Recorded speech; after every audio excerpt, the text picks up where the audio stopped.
Dusk had felt a little out of body the past week since they had got back to Oak Haven. Their trip to Crystal Cove had been incredible, but now they finished filming their music video and doing the interview. Dusk felt like she didn't know what to do with herself. She felt the lack of direction and purpose in her life. Yes, she had a job working at Jack's, but after being famous for so much of their daily focus being on music, it just felt weird to wait around for something to happen. She focused on a bit on reading, taken some walks with Foreign and Luna, watched some TV, and written down a few lines that she thought up that could potentially be good for new music. Still, it felt like that there was a sense of emptiness in her life, where it felt like something there should be, but wasn't. She quickly realized that the emptiness represented the space where all the energy she invested in should have been music. It hadn't been a waiting game at this point, and Dusk admittedly knew that she wasn't the most patient person in the world. It had now been a week and 1 day since their last trip on Wednesday, which meant it was their typical Thursday afternoon, meeting with Gus at 2.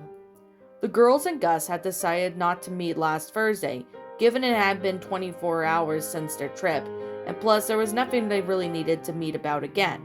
Just a quick period of time. Dusk was hopeful that their meeting would provide their goals, and with a sense of purpose that she had been so desperately craving after returning from their trip. She, Foreign, and Luna were just getting settled down to their usual leather chairs in Gus's office. "Alright, girls, I have some news to share. I know it's not a lot of news, but it's something." Gus informed, "As you know, Earth, Wind, Fire, and Air was sent for ads this week, and your song was added by 2 radio stations." Dusk's heart sank when she heard how low the number was. 2? Wow, we got our next #1 hit coming for sure. "Well, it's not terrible," Gus assured. "It could have been no stations, but some songs just added the playlist to a few stations at first, and then the other stations hop on board later. If 2 radio stations are playing it, has the song charted yet?" Foreign inquired. "Not that the general public can see, no. The general public can only see the published top 50.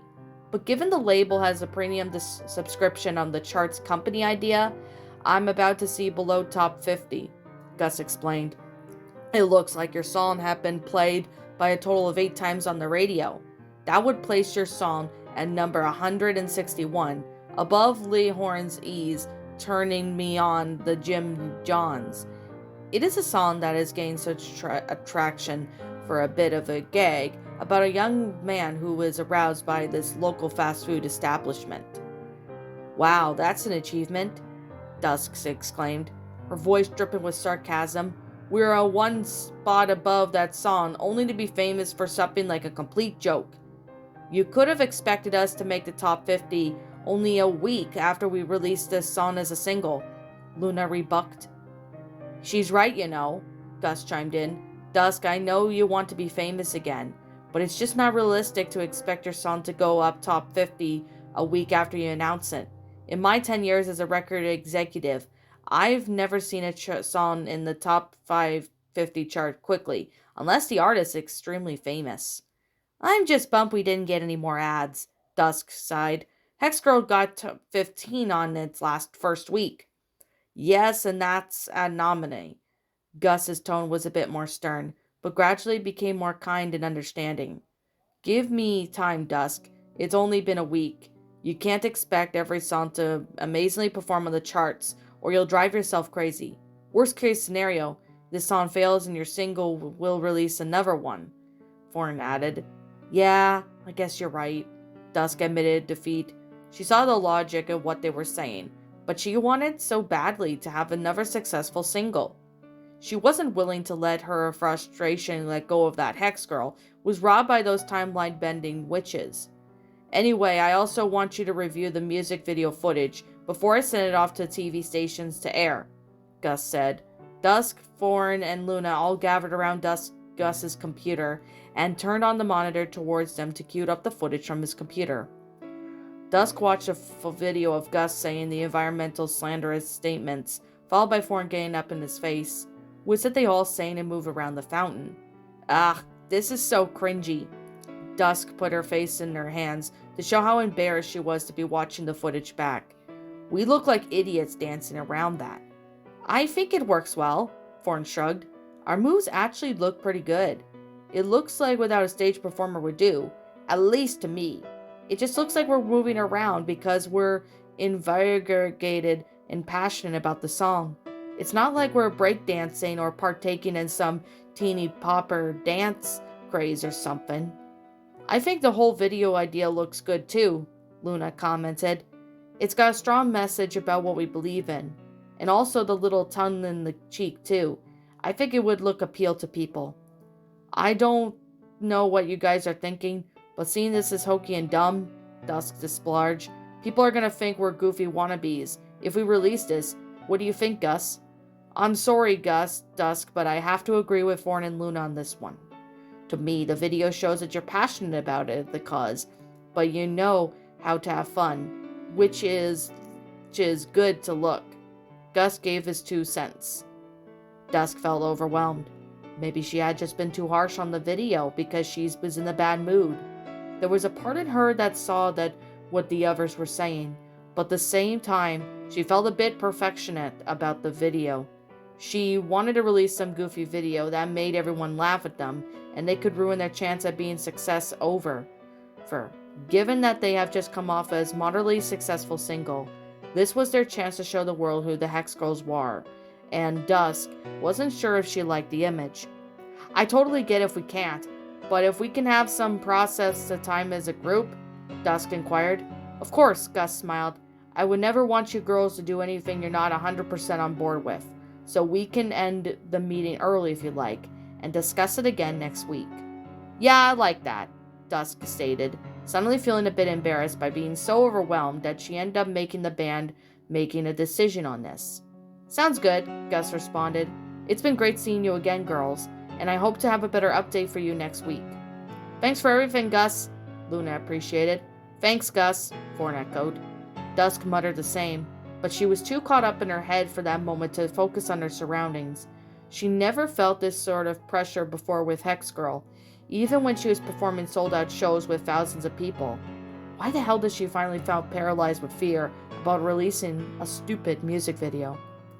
Dusk was still calming down a bit as the girls got out of the car.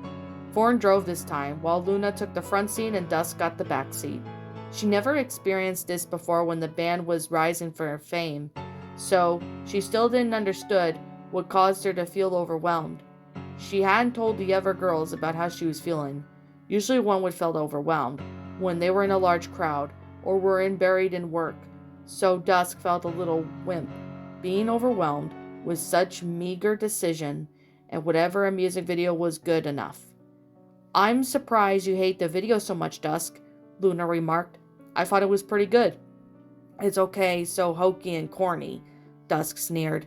We're going to be a laughingstock if we put that out.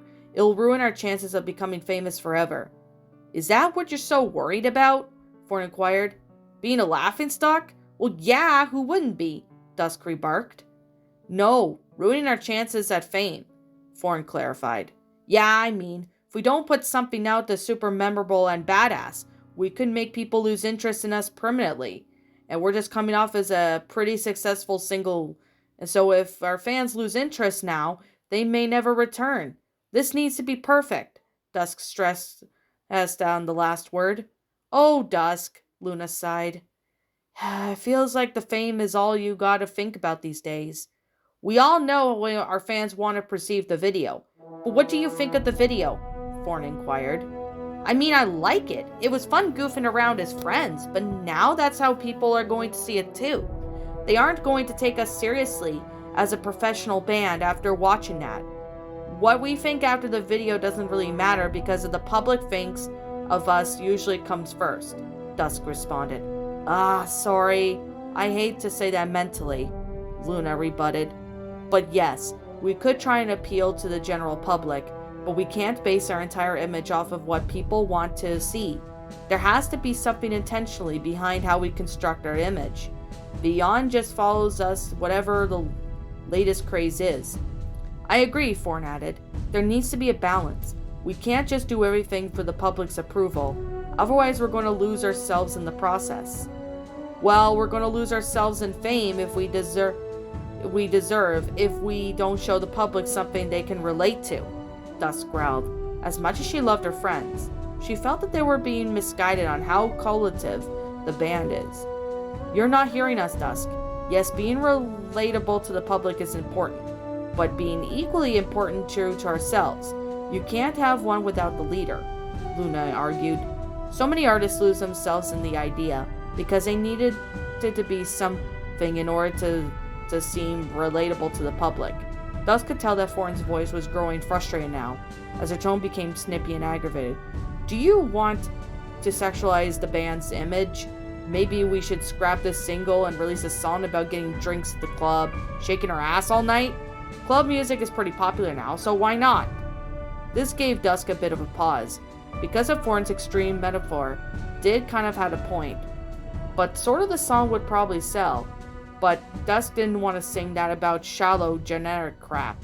It would just take out of the fun of music and sing about something that she could care less about. I don't want to do that, Dusk admitted, her voice become more subdued. I just want a band that people will think it's wicked cool and badass, like all the goth and rock bands that we look up to. Releasing that video just makes this seem we're a bunch of goofball friends decided to screw around one day at the park. Sorry to interrupt, but do you guys want to stop at Haley's for a cup of coffee?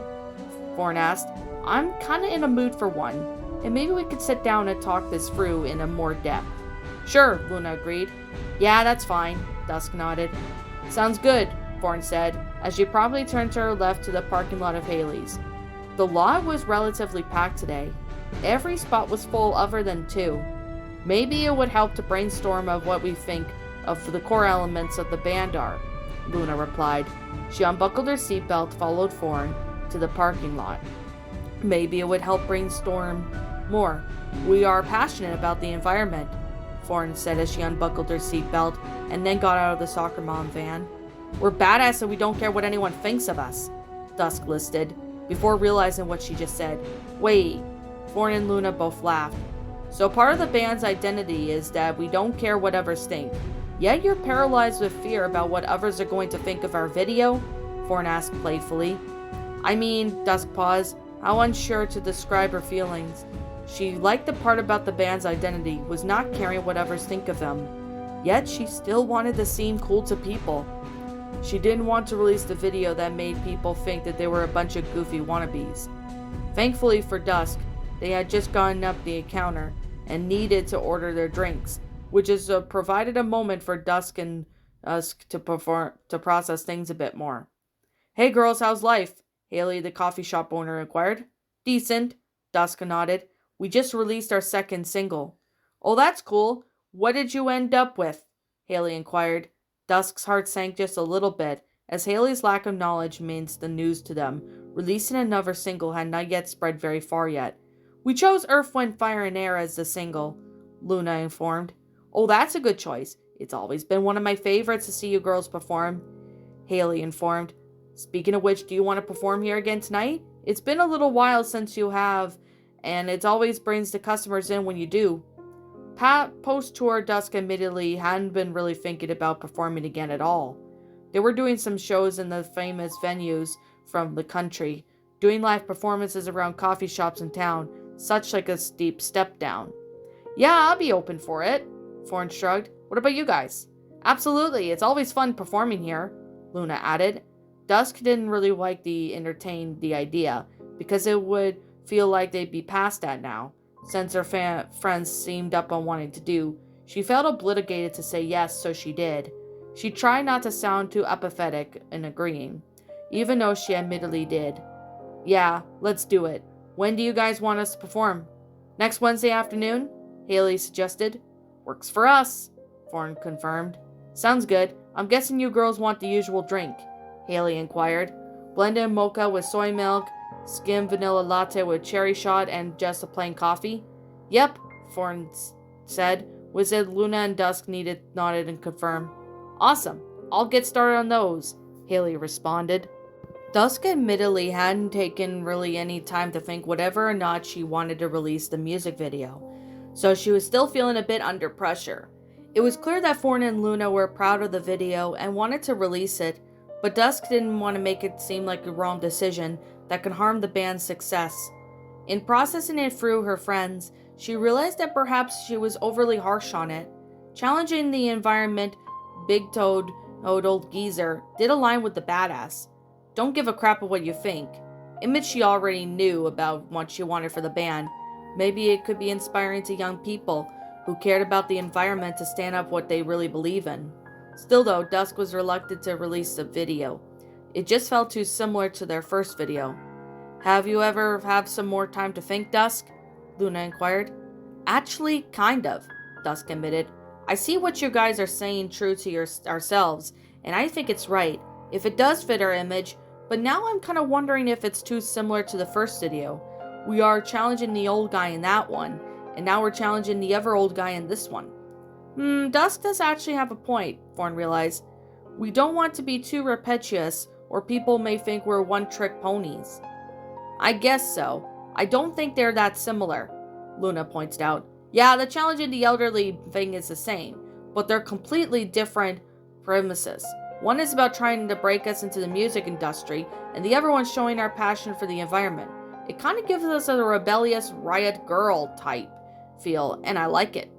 Dusk spun around when she heard the young girl about their age with brown hair exclaim something in excitement. Oh my gosh, hey! Dusk didn't recognize who it was, so she figured it must be someone who remembered Hex Girl on the radio, or mistaken identity.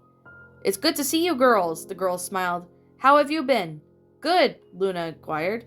Her voice tone was uncertain and cautious. Clearly she didn't even know who this person was either. I'm sorry, but are you a fan? Thorn inquired. I don't really recognize you, admittedly. Oh yeah, I guess it's been a little while, the girl said with a friendly chuckle. I'm Julia. I've been to a few of your concerts here at Haley's, and I was the one who invited you girls to protest the oil pipeline. Dusk's memory had been jogged now. She was the Harvard girl who had invited them to the protest in the park. So much had happened between then and now, and she totally had forgotten about meeting this girl. The invitation happened right around the time they met Gus, which was months ago at this point, so the protest would have already occurred by now. Oh yeah, it's good to see you again. Sorry we missed the protest, Thorn apologized. Actually, you didn't miss it. The city's planned zoning out in the place had changed, so it was postponed for a while. I guess it's actually happening tomorrow if you still want to join, Julia offered. Yeah, absolutely, Thorn agreed. Do you guys want to come? Sure, Dusk shrugged. It seemed like the great idea. She had been craving some sort of her focus beyond music, given their music career wasn't moving nearly as fast enough for Dusk's impatient brain.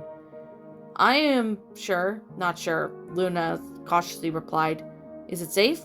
Of course, Julia assured. It's just so peaceful protest, not a riot. We're just standing up for the environment of hundreds of animals and that pipeline could destroy. Luna still seemed uncertain. I guess as long as it's safe, then I'm in. Great, so we do have your support. Anyway, I just came here for a little pick-me-up, so I'm gonna head out. So good seeing you girls again, Julia said as she grabbed her iced coffee from the counter and headed out the door. Thorn, Dusk, Luna, your coffee's ready, Haley called. Maybe Dusk is right, Thorn stated. Maybe we should wait to put up that music video until we have a little more time to talk this out. That's a good idea. I've never been that part of the environmental cause before, so maybe this will give us some inspiration about it if we need to change the video, Luna suggested. Yeah, releasing that video isn't going to hurt anything. We may as well wait and see if it's seen us inspire us, Dusk agreed. Given their invitation to protest, Dusk was actually quite glad that she had advocated for not releasing the video so hastily in the meeting with Gus. Maybe in front of the center of an actual environmental conflict would give them the inspiration they needed to come up with something even more amazing. Dusk squinted her eyes to see if the parking spot between the gray SUV and the tan truck was wide enough for her to squeeze in that space. Upon further inspection, she realized it was. She was extremely thankful for it. It was the only parking spot open that would require them to walk a mile to the park, to which Dusk didn't want to do as they were already relatively late to protest. She admittedly had no idea what to expect with this protest, but she was excited to get involved with something she was passionate about. and as far as she was concerned, it was bullshit to see greedy developers thought they could plop a pipeline in the middle of the park. They'd be killing hundreds of defenseless animals. Thorne pulled up a few homemade signs to the girls made out of the trunk. One warning, drilling means killing. Another commanding, stop the pipeline. The third sign with the girls made protest, no pipelines in our park. Dusk took the drilling means killing sign, to which Luna took the stop the pipeline sign. Thorne grabbed no pipelines in our park sign. So what exactly is this we're supposed to be doing? Luna asked anxiously. Dusk knew Luna's nerves were kind of nerve-wracked at the idea of protest. The blonde understood the redhead's reticence, even if they didn't get a share in it. Protest did have a bit of sense to feel of it, so if Dusk thought about it. However, it seemed like they were one relatively laid back from what Julia said, glancing over the protesters from afar, who appeared to be gathering around the outer edge of the park. We can ask Julia, but I assume it's just standing there. Maybe some light chanting, Thorne said, as she headed towards the group of the protesters, that they were already standing there. It was a beautiful day outside, and it was quite reminiscing the day they had just had in Crystal Cove. The vibrant autumn leaves adorned the trees, and the branches were ever blowing so slightly in the light, gentle breeze. Hey, Julia shuffled over to the girls when she saw them arrive. Thanks so much for coming. Of course, Thorne warmly replied. Admittedly, this is our first protest. What exactly are we supposed to do? We mainly just hold up the signs and chant or shout things and identify manner for the cause, Julia explained, spinning around as she heard the construction equipment. Oh, and I think this is one of the construction workers now. Fuck you, Dusk shouted at the man's direction. No, Dusk, you're supposed to shout constructive things, Julia said, followed by an amused chuckle as she and so towards the protesters. The group was smaller than she would have imagined, and she was expecting dozens of people, but there only appeared to be about a group of 10 or so. All of them appeared to be close to their age, some a little younger and some a little older. Dusk was admittedly a little embarrassed about shouting the wrong thing, but she justified it in her mind and reassuring herself that the guy thought it was a good idea to run a pipeline through the picture-square park, most likely to deserve it. Luna looked a tad bit nervous about mingling around with the other protesters, but Thorne looked eager, and Dusk could at least attempt to be downright excited. She was happy to fight the power and make her voice heard in that way that made a difference. She could see the protesters were all gathering around a large bulldozer slowly coming their way. Perhaps this would be frightening to some folks. She imagined Luna as one of those people, but to Dusk it was exhilarating to stop a bigot from trying to harm the environment right in his tracks, literally. Hey, just what do you think your dams are doing? The brown-haired construction worker shouted from this vehicle. We're protesting this pipeline, shouted a girl with brunette hair. She had a part of her hair tied up in a large braid. You'll be killing hundreds of animals if you put that pipeline in, the man, blonde-haired, chimed in. So I guess you don't want any gas for your cars? The construction worker rebuked. We're putting this pipeline in so gas can be transported here quicker and easier. Well, if you find somewhere else to put it, Julia argued. You are not destroying this park. I'm just following orders. They have to happen with orders I agree with. Now move out of the way, the construction worker demanded. Taking cues from the three people who had shouted something, Dusk thought she was getting the hang of this. No, we're not moving, and you'll just have to go back to whoever sent you and tell them that pipeline is going somewhere else. Nah, the construction worker said. You know what? I can wait for you to move out of the way, and I haven't eaten my lunch yet, so I'll just do that now. The construction worker crossed his arms and took out a sandwich that he had in a brown paper sack. He took a few bites, but suddenly got a sour look on his face. Ah, damn it! I got oil residue on my filthy hands and on the sandwich. I guess I'll get rid of it, the construction worker said, as he put the sandwich back in the sack and whipped it out the window. The protesters looked at him in shock, as perturbed he could be so wasteful. Also, this lemonade sucks. I'm sun-pissed and it's skun-skit, the man snarled. He made a basketball-like shot into the trash can from the vehicle out window. Did you seriously just throw your trash on the ground? The brown-haired teenage man, wearing a light green shirt, and asked in disgust. And this bottle should have gone in the recycling bin, not the trash. I think you guys misunderstand. By throwing the bottle in the trash, I wasn't being lazy and not recycling. I was making a statement about how shoddy quality the product by throwing it in the trash.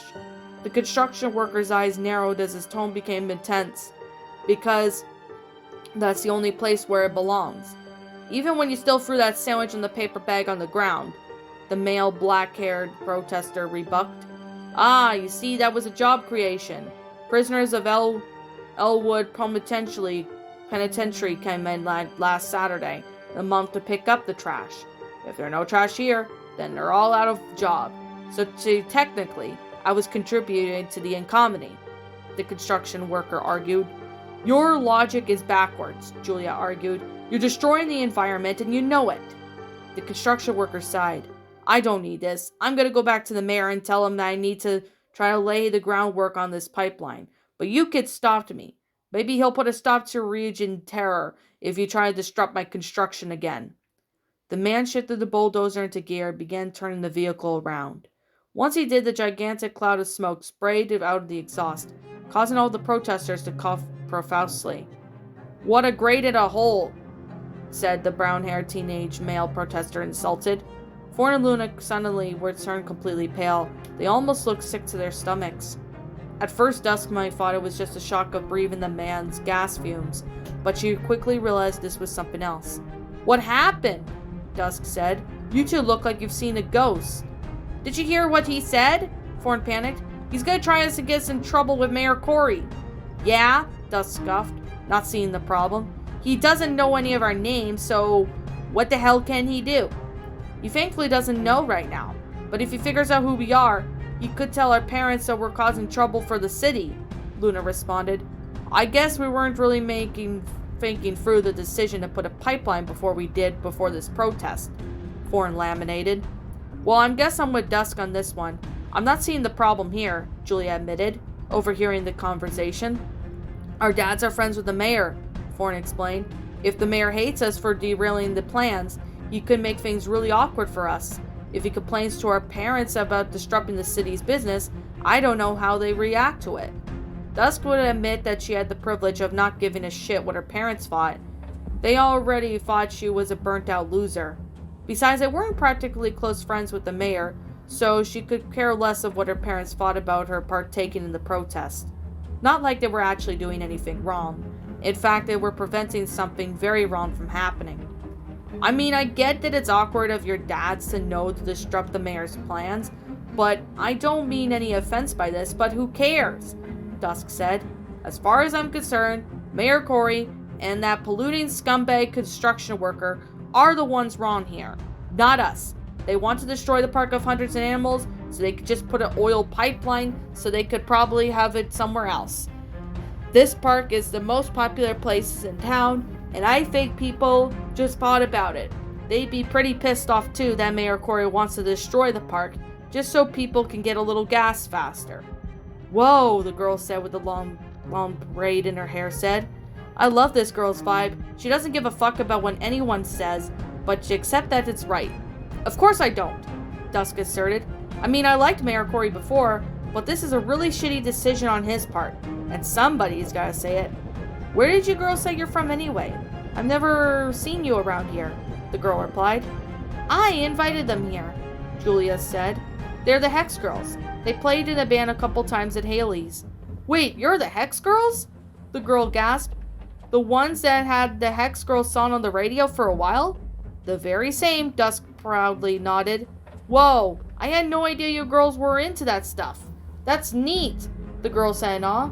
Yeah, we do love the environment, Thorn exclaimed. What's your name, by the way? I'm Dawn, the girl said. It's cool to see the band here. I'm actually a songwriter myself. Whoa, really? Luna asked. What type of music you write? Well, I've always been gravitated towards rock. I know a couple of songwriters that do pop, folk, hip-hop. I could never get into any of those, Dawn admitted. Actually, that's just gave me the idea.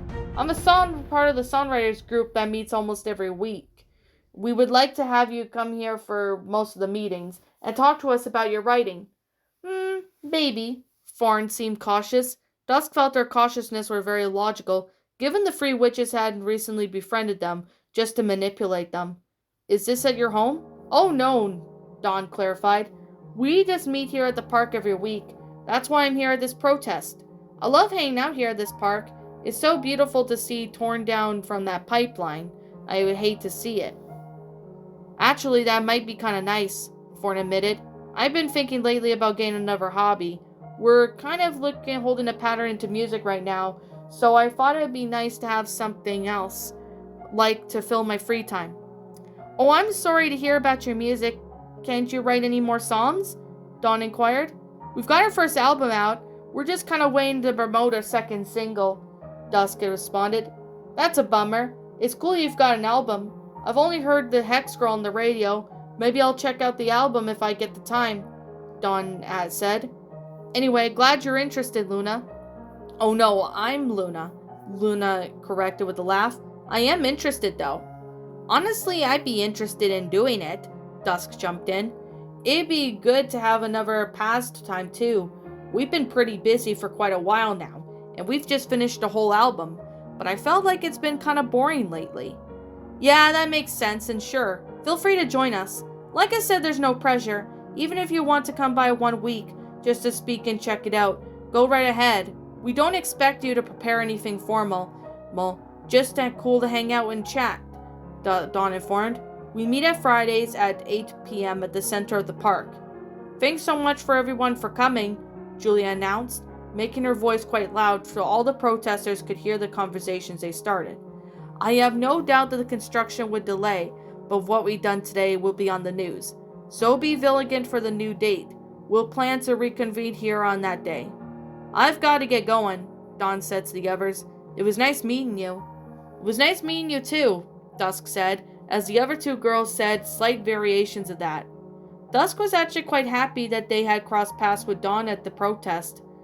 For the first time in the past 2 weeks, Dusk didn't feel strange at all about that weird shit that happened with the witches, or worried about their fame. Ashamed as she was about it, this was just the first time since high school Dusk can hang out with any other friends besides Thorn and Luna, socially, and no, she wasn't counting the witches. She lost touch with many of her friends from high school, which to be honest she practically could care less, as many of them were relatively shallow friendships anyway. Another thing Dusk liked about Dawn was that how genuine interest she was in their band. She wasn't creepily invested in the band or overly excited about every word the witches were. On hindsight, Dusk wondered how the hell would she ever believe in the witches were real fans of the band in the first place. Because of their behavior was pretty weird and over the top she actually thought about it, Dusk actually seemed interested and chill in the kind of way, which Dusk respected besides a few folks around town. Nobody except their non-existent fans on tour really took any interest in the band, so it was refreshing to have somebody actually talk about her music in a way that seems generally growing them. Maybe having a support network of songwriters would actually break Dusk's self-critical perfectionist fatigue, and she would felt like she had ever been since they left Nashville. Thorn neatly parked his soccer mom van between the red convertible and the black SUV. It was a bit of a tight fit, but it seemed that Thorn still had enough room for them to open the doors. Where do they say they want us to meet again? Dusk asked, feeling dumb for not remembering. The center of the park, I think, Luna confirmed. Dusk looked ahead and quickly confirmed that Luna was correct. There was a group of folks that already gathered around the center of the park near the small water fountain. It was nearly as beautiful looking as the one they saw in Crystal Cove, but there weren't any chairs, and it appeared that everyone was sitting on the grassy area, which there was a group of 7 people, nearly gathered around, chanting something amongst another. Some of them appeared to be sitting on blankets, making Dusk wish that they had the foresight to bring them one of themselves. Hey guys, Dawn greeted. Come and have a seat. Hi, thanks for having us, Thorn appreciated. Of course, Dawn said. I guess I should introduce you to everyone now. My name's Dawn. I'm Brett, said a brown-haired guy who appeared to be around their age, introduced themselves. My name's Dayton, the darker brown hair waved.